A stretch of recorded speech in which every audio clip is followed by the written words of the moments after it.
Brown Taylor, one of my favorite preachers and writers, wrote a sermon about how the beginnings of Lent came about, and I'd like to share some of the ideas she presented. First, if you looked up Lent in the Bible, you will not find it. It is not a biblical thing, what we do here on these next 40 days. Instead, what you might find, if you look historically, early Christians fasted for 40 hours from Good Friday to Easter Sunday. And so that's kind of where we think we might have started that tradition. But Barbara Brown Taylor presents a different idea. She says that when the world didn't end as Jesus' believers believed it would, they started to go back to their normal lives. And the zeal that they might have had when they were young, they kind of settled into a pattern and a way of being Christians in the world that didn't quite have the same oomph. Oh, the young days, right? And so they hung crosses in their houses and they settled into routines of living in the world. And they grew accustomed to these comforts of the world, be it flannel sheets or roast lamb with rosemary or a nice comfy couch. And they created these creature comforts and they thought, I'll be safe and comforted, if not from God, from ourselves, right? And they decided there was no contradiction between being comfortable and being Christian. And so, before you knew it, it was really hard to pick a Christian out from the crowd. It was sanctioned by the government, and there's no reason to go completely uncomfortable.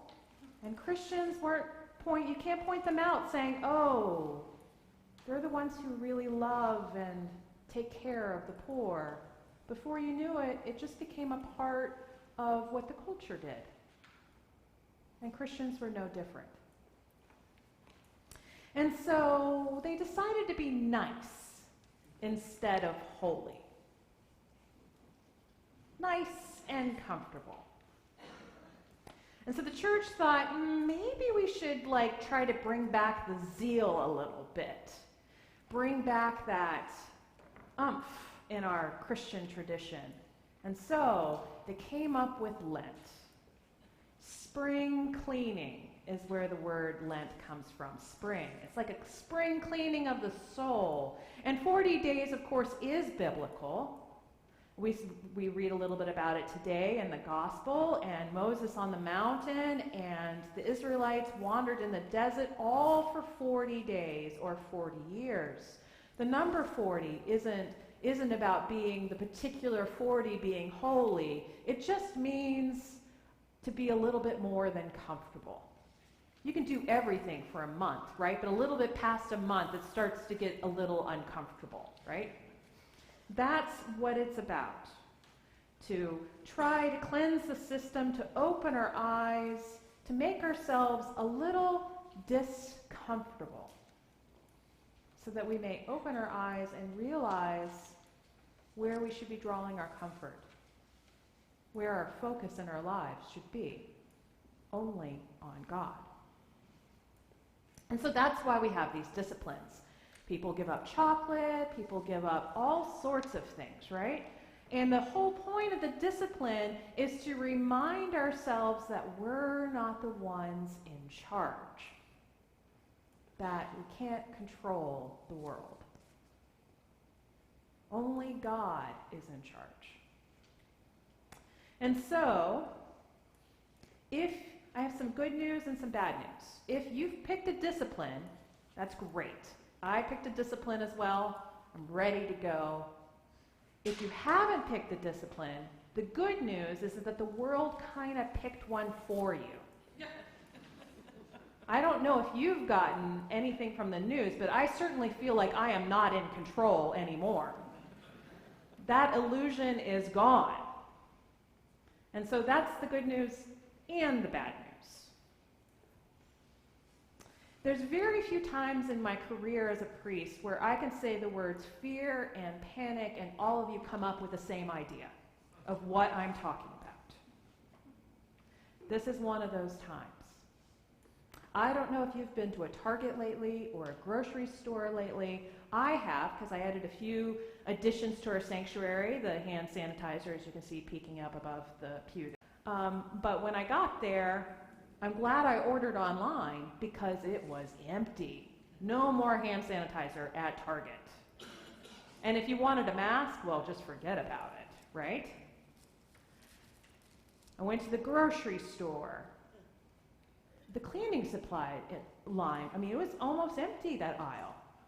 And everybody was walking around with soap and cleaners in their basket and lots of pantry stable food.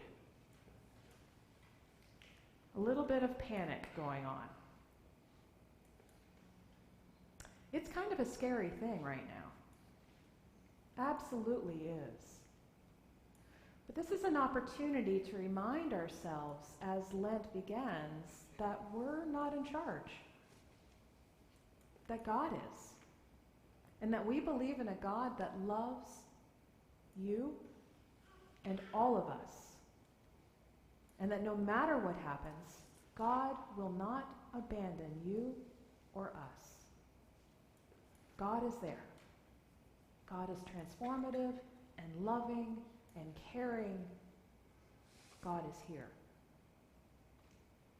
And that is where we should focus our energy on at this time. Lean into, as the world panics about hand sanitizer, let us lean in to the love of God.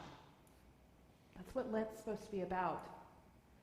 A cleansing of the soul. A reminder that we're not in charge. A leaning into God. Now, when there are moments like this, the first thing I think about in my home is I'm going to make a beautiful meal for my husband and me. It's going to be gorgeous. Because one of the things I like to do when I'm feeling a little panicked and a little concerned or a little afraid is to try to bring a little comfort to my world by filling it with food. There's this hole, this hole that I want to fill just a little bit with comfort and love of food. I don't know if you're like that, but I'm certainly like that. Maybe you're like that. I actually think probably 99% of us are addicted to one thing or another, right? If it's not chocolate, if it's not food, if it's not buying things and having things around you, or if it's alcohol, or if it's, oh, here's one for me, games on your phone. I have this stupid game that I love. It brings a little comfort in my soul. It's me trying to fill that hole of fear and concern. When you get into those moments, there's going to be a voice saying, oh, just take a few moments. Calm yourself down. A little chocolate isn't a bad thing. We know today where that voice comes from. And we also know today that that voice and those things that we do will not fill that hole. That hole is empty for a good reason, because God resides there. Fill it with a reminder that God is there. Lean into God this Lent. Lean into God. Don't be ethereal about it. As a priest, I'm telling you, don't be ethereal about it. Don't think, okay, I'm going to lean into God this Lent, and that's it. That's your mantra for the week. No, be practical about it. Add a discipline to your lives that brings you closer to God. I don't know what brings you closer to God, but for me, I need to set aside some time for some morning prayer. That's what I'm going to do. Maybe it's some silence for you. Maybe it's a walk in the woods. Maybe it's just sitting still for 5 minutes. I don't know. Do what you need to lean into God's love and transformative power this Lent. May your Lent be about cleansing of the soul instead of Purelling your hands. May this Lent be about that transformative and loving God who we are called to serve and to love every moment of our lives. Amen.